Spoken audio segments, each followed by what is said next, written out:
Assalamualaikum. Waalaikumsalam. Hai Bu, Putri, dari mana? habis main tadi Bu sama teman-teman. Wah, di lapangan sebelah ya? Iya Bu, yang di samping sekolah. Rame dong. Ya lumayan Bu. Oh iya, Putri gimana kabarnya? Alhamdulillah baik Bu. Alhamdulillah. Lama ya gak jumpa sama ibu? Iya sih Bu, kemarin habis libur. Kemarin liburannya kemana? Putri ke rumah nenek Bu. Rumah nenek? Iya, Bareng sama keluarga? iya sekeluarga Bu. Seru dong berarti. Iya Bu, Putri ke rumah neneknya naik apa? kemarin naik kereta Bu. Oh, naik kereta. Oh iya, kalau naik kereta masih ada peraturan rapid antigen atau swab gitu nggak? Masih Bu, kemarin tes juga. Iya, berarti masih ya. Gimana liburannya di rumah nenek? Seru nggak? Seru Bu, Putri betah di sana karena banyak teman. Tapi teman-teman Putri pada cengeng semua Bu. Kok cengeng? Iya, soalnya kalau di sana main sama Putri, terus merekanya kalah, merekanya menang dan Putri kalah, Putri kan kesel Bu, marah. Kenapa kok Putri itu bisa kalah? Jadi ya udah Putri cubit aja mereka. Loh, kok Putri cubit mereka? Ya mereka nangis dong kalau begitu. Putri kesel Bu, abisnya Putri kalah. Oh, berarti Putri maunya menang gitu. Iya Bu, karena kalau kita menang kan jadi hebat Bu. Oh, kalau menang itu hebat. Terus kalau kalah apa? Ya kita nggak jadi hebat Bu, kita kayak jadi lemah gitu. Gitu. Coba ibu tanya, yang bilang kalau hebat itu kuat siapa? Ayah sama ibu di rumah bilang seperti itu. Katanya Putri harus hebat, Putri harus menjadi yang anak yang terbaik. Sekarang coba ibu tanya, yang dimaksud bapak Putri itu Putri harus jadi orang hebat itu, Putri paham nggak maksudnya? Putri harus menjadi anak yang lebih baik daripada yang lainnya. Jadi kalau yang lainnya menang, Putri juga harus menang. Baik, sebenarnya memang hebat itu baik ya Put. Tapi yang dimaksud dari orang tua Putri itu terkait dengan prestasi belajarnya Putri. Jadi bukan kok Putri tuh merasa hebat udah bisa menang dari teman-temannya. Bukan. Menang itu baik, tapi Putri itu maksud dari orang tuanya Putri itu, hebatnya Putri itu supaya Putri itu dapat prestasi, dapat juara, dan bisa jadi orang sukses. Begitu maksudnya. Nah, Putri kalau di rumah suka main boneka nggak? Suka Bu? Suka. Banyak nggak bonekanya? Banyak dong Bu. Ibu ada bawa boneka 2 buat Putri ya. Siap Bu. Ya, nah sekarang ibu akan memperkenalkan dulu nama dari boneka ini siapa ya. Yang ini namanya Ani. Nah, kalau yang ini namanya Ina. Nah, sekarang Ani dan Ina. ya nanti coba ibu ingin bercerita suatu dongeng. Dongeng apa Bu? Dongeng tentang si Ina yang nakal. Nah, coba nanti Putri dengarkan ya. Jadi Ani dan Ina adalah seorang siswa di suatu sekolah. Kemudian Ina itu berasal dari keluarga yang sangat kaya raya. Sedangkan Ani berasal dari keluarga yang sederhana.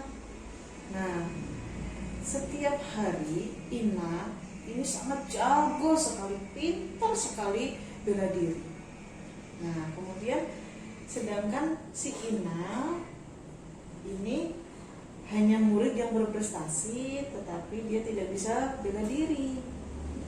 Nah, setiap hari Ina selalu meminta uang jajannya Ani. Padahal Ani sendiri dari keluarga yang tidak mampu. Padahal Ani sendiri berada dari orang tuanya yang hanya bekerja sebagai petani. Nah, kemudian si Ina ini kalau tidak diberikan uang oleh si Ani, maka dia akan marah-marah sama Ani, dan pasti dia selalu saja melukai Ani. Sampai suatu hari Ani ini datang ke sekolah. Nah, kemudian si Ani datang karena melihat si Ina sedang menunggunya. Ani jalan lewat pintu belakang. Nah, dilihatlah oleh si Ina. Akhirnya si Ina berteriak, "Hei Ani, kamu mau kemana? Kamu belum setor uang denganku." Karena Ani sudah tidak punya uang dan hanya membawa uang sebanyak Rp2.000 yang dipakai buat naik ongkos, buat naik angkot pulang dan berangkat saja. Akhirnya Ani mencoba melawan Ina. Ani menjawab, "Kenapa Ina? Kamu selalu minta uang denganku, padahal kamu dari keluarga yang kaya raya." Akhirnya Ina pun menjawab, "Kamu berani dengan saya. Kamu sudah berani ya melawan saya." Hanya begitu. Akhirnya si Ani pun menjawab, "Kenapa tidak berani dengan kamu? Hanya karena kamu pintar bela diri, aku jadi takut sama kamu." Akhirnya si Ina pun, "Wah, kamu berani sekali ya." Begitu. Akhirnya si Ani pun bertengkar dengan si Ina. Dan ternyata si Ina kalah. Ternyata yang menang itu si Ani. Dan kemudian seluruh teman-teman di sekolah dengan gembira menyurati Ani karena dia sudah memenangkan bela diri. Dan si Ina sudah kalah. Sehingga Ina sudah tidak berani minta uang kepada Ani atau teman-teman yang lain. Nah, coba sekarang Ibu tanya, dari cerita yang Ibu dongengkan tadi, menurut Putri itu apa hal positifnya? Apa pesan yang terkandung dalam ceritanya? Kalau si Ani, dia baik Bu, tapi dia juga berani. Tapi kalau si Ina dia nakal. Dia suka menindas si Ani. Ya, jadi Ina itu anaknya nakal, sombong, selalu pengen menang sendiri. Sedangkan Ani selalu baik sama teman-temannya. Nah, dari cerita ini Ibu dapat mengambil kesimpulan. Jadi pesannya itu, jangan jadi orang yang sombong. Jangan jadi orang yang pengen menang sendiri. Nah, karena belum tentu lawannya itu lemah. Ya. Jadi Putri juga jangan selalu minta menang sendiri. Kan namanya permainan itu ada yang menang, ada yang kalah, ada juga yang seri. Nah, seandainya Putri kalah, ya Putri harus menerima kekalahannya. Seandainya Putri yang menang, ya Putri tidak boleh sombong. Ya, coba sekarang Ibu tanya, kalau seandainya Putri menang, kemudian melihat teman-teman yang kalah, apa ada teman-temannya yang mencubit Putri atau memukul Putri? Tidak ada Kan tidak ada, karena mereka menerima kekalahannya. Nah, jadi seandainya Putri lagi main sama teman-temannya, ya kalau misalkan Putri kalah, ya Putri harus bisa menerimanya. Contoh aja si Ina dengan si Ani tadi. siapa yang menang? Si Ani kan, karena selama ini Ani selalu diam dan selalu menerima kekalahannya karena kesombongannya si Ina. Jadi kita itu tidak boleh sombong, ya, karena di dunia ini tuh tidak ada yang paling menang, itu tidak ada, ya. Coba kalau seandainya Putri nggak sombong nih, Putri sudah bisa menerima kekalahannya, kira-kira teman-temannya Putri suka nggak sama Putri? Enggak, Bu. Kok enggak? Kan Putri kan sudah mau menerima kekalahannya, Putri sudah tidak sombong lagi, pasti teman-temannya Putri bakal suka lagi dong sama Putri. Tapi nanti teman Putri menganggap bahwa Putri itu menang, Bu. No, tidak begitu. Jadi beda ya orang yang menerima kekalahan dengan orang yang lemah, Putri. Kalau orang yang lemah itu orang yang tidak mau mencoba terlebih dahulu. Misal si Ani diajak bertanding dengan si Ina, tapi Ani selalu menjawab, aku pasti tidak bisa melawan si Ina. Nah, itu salah satu contoh kalau dia lemah karena dia belum bisa membuktikan. Tapi kalau seandainya Ani berani melawan Ina walaupun kalah, tapi dia sudah punya keberanian untuk melawannya. Jadi Ani dia berani melawan kejelekan. Dari yang baik dia berani melawan yang jelek. Nah, jadi Putri jangan menganggap kalau kalah itu lemah, bukan. Jadi yang namanya permainan ya ada yang kalah, ada yang menang. Coba kalau Putrinya ya sudah, kalau kalah ya sudah, besok kita main lagi, siapa tahu besok menang. Nah itu pasti teman-temannya Putri akan lebih sayang banget sama Putri, pasti akan lebih senang sekali melihat Putri. Wah, sekarang Putri tidak sombong, Putri tidak pengen menang sendiri, teman kita sudah tidak ada yang nakal. Pasti begitu teman-temannya. Iya, Bu. Nah, sekarang Ibu ingin bertanya lagi terkait prestasinya Putri.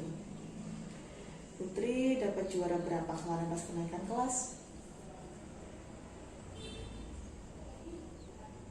Rendah, Bu. Rendah. Nggak apa-apa rendah. Tapi yang penting Putri itu selalu belajar sendiri. Jadi semangat belajarnya, semangat terus. Nah, sekarang Ibu tanya lagi, Putri cita-citanya jadi apa? Putri mau jadi polwan, Bu. Jadi polwan, berarti harus kuat fisik dan mentalnya dong. Iya, Bu. Jadi kalau polwan itu tugasnya apa sih, Bu? Kita menjaga ketertiban yang ada di masyarakat biar nggak ada yang berantem gitu, Bu. Nah, berarti Putri suka dengan Kedamaian. Nah, terus kenapa kalau suka kedamaian Putri? Kalau kalah suka mencubit teman, berarti tidak damai dong kalau begitu Putri. Iya, Bu. Nah, jadi kalau mau jadi polwan itu, yang pertama harus rajin belajar. Yang kedua harus suka kedamaian.